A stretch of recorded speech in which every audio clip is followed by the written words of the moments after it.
Breaking news చూస్తున్నాం. BRS అధినేత కేసీఆర్ కు సిట్ నోటీసులు ఇవ్వనుంది. ఎర్రవల్లి ఫామ్ హౌస్ లో సిట్ అధికారులు నోటీసులు ఇవ్వనున్నారు. రేపు ఫామ్ హౌస్ లోనే కేసీఆర్ ను విచారించే అవకాశం ఉంది. ఇప్పటికే హరీష్ రావు, కేటీఆర్, సంతోష్ రావులను సిట్ అధికారులు వివరించారు. రేపు ఫామ్ హౌస్ లో నోటీసులు కేటీఆర్ కి ఇవ్వబోతున్నారు. అది దీనికి సంబంధించి పూర్తి అప్డేట్స్ మా ప్రతినిధి స్వామి అందిస్తారు. స్వామి, చెప్పండి, కేసీఆర్ కి సంబంధించి సిట్ అయితే నోటీసులు ఇవ్వబోతుందని తెలుస్తోంది. మరి దీనికి సంబంధించి పూర్తి అప్డేట్స్ ఏంటి? సుధా, బీఆర్ఎస్ ప్రభుత్వంలో ముఖ్యమంత్రిగా వ్యవహరించిన కేసీఆర్ కు సిట్ అధికారులు మరి కాసేపట్లో నోటీసులు ఇవ్వనున్నారు. దీనికి సంబంధించి ఇప్పటికే 160 సిఆర్పిసి నోటీసులు తీసుకుని సిట్ అధికారులు ఎర్రవల్లి ఫామ్ హౌస్ కు వెళ్తున్నట్టుగా కూడా మనకు సమాచారం అందుతుంది. అక్కడనే కేసీఆర్ కు సిట్ అధికారులు నోటీసులు అందజేసి రేపు ఆయనను ఎర్రవల్లి ఫామ్ హౌస్ లోనే ఆయన నుంచి 160 సిఆర్పిసి నోటీసుల ప్రకారం ఆయన నుంచి స్టేట్మెంట్ రికార్డ్ చేయడం కోసం అధికారులు రేపు అక్కడికి వెళ్ళబోతున్నట్టుగా తెలుస్తుంది. దీనికి సంబంధించినటువంటి విషయంలో ఇప్పటికే సిట్ అధికారులు ఒకవైపు BRS party working president KTR కు, ఒకవైపు సీనియర్ నాయకులు హరీష్ రావుకు, పార్టీ జనరల్ సెక్రటరీ, అదేవిధంగా మాజీ ఎంపీ జోగినపల్లి సంతోష్ రావు కూడా సిట్ అధికారులు నోటీసులు ఇచ్చి వారి స్టేట్మెంట్లను రికార్డులు చేశారు. దీని ఆధారంగానే భవిష్యత్తులో వాళ్ళు చెప్తున్న దాని ప్రకారం పెద్ద ఆదేశాల మేరకని పదే పదే ఉన్నటువంటి స్టేట్మెంట్ల ఆధారంగా ఎవరా పెద్ద అనే విషయంలో కేసీఆర్ ను ఉద్దేశించే వాళ్ళు అలా చేశారా అని చెప్పేసి కూడా ఆ సిట్ అధికారులు అనుమానిస్తున్నారు.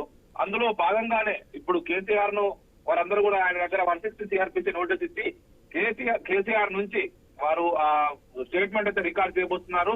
ఒకవైపు బంజారాహిల్స్ ఏసీపీ కార్యాలయానికి కేసీఆర్ పిలిస్తే లా అండ్ ఆర్డర్ ఇష్యూ అవుతుంది.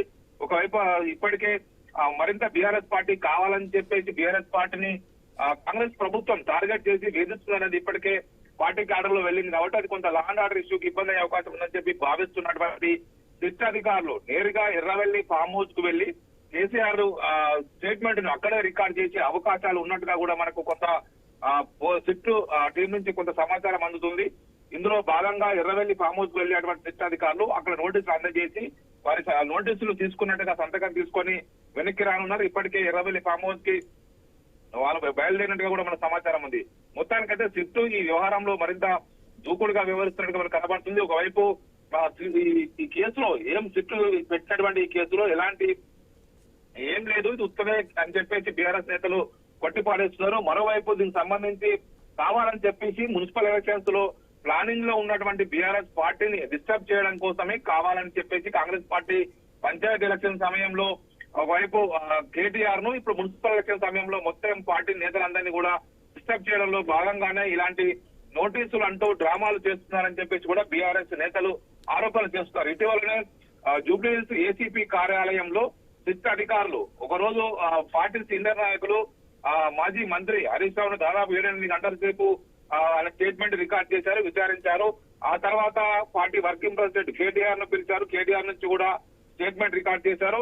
మొన్న పార్టీ జనరల్ సెక్రటరీ సంతోష్ రావు కూడా పిలిచి ఆయన సంబంధించిన స్టేట్మెంట్ కూడా దాదాపు 7.5 గంటల పాటు విచారించి స్టేట్మెంట్ రికార్డ్ చేశారు. వీళ్ళు స్టేట్మెంట్ పూర్తయిన తర్వాత ఇప్పుడు కేసీఆర్ కు నోటీసులు ఇవ్వబోతుందంటేనే దీనికి సంబంధించి మరింతగా దూకుడుగా ముందుకు వెళ్లాలని చెప్పేసి భావిస్తున్నట్టు తెలుస్తుంది. దీనికి సంబంధించి ఒకవైపు పార్టీ నేతలు మాత్రం ఇందులో ఏమీ లేనప్పటికీ కూడా దీన్ని కేవలం రాజకీయ కక్ష సాధింపు చర్యల కోసం దీన్ని వినియోగిస్తున్నారని చెప్పేసి కూడా వారంటే ఆరోపిస్తున్నారు. సుధా.